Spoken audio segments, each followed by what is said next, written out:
যে কাঠগুলো কাটা হচ্ছে তা এই কাঠ কতদিন ধরে কাকা তুমি কাটো? বহুদিন থেকে না? আর এই কাঠগুলো কিরকম দামে বিক্রি হয়?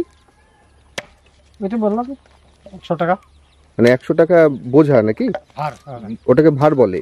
2 বোঝা 1 ভার। ও মানে 2 বোঝায় 1 ভার। মানে কাঠগুলো শুকনো কাঠ নাকি? আচ্ছা এটা শুকাই।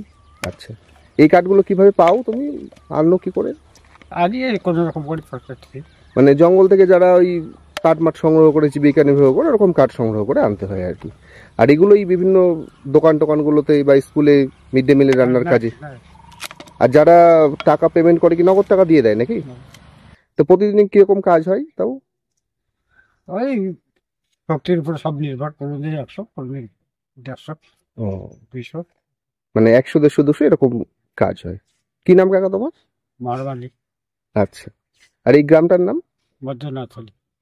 মধ্যনারায়ণখালী। আচ্ছা।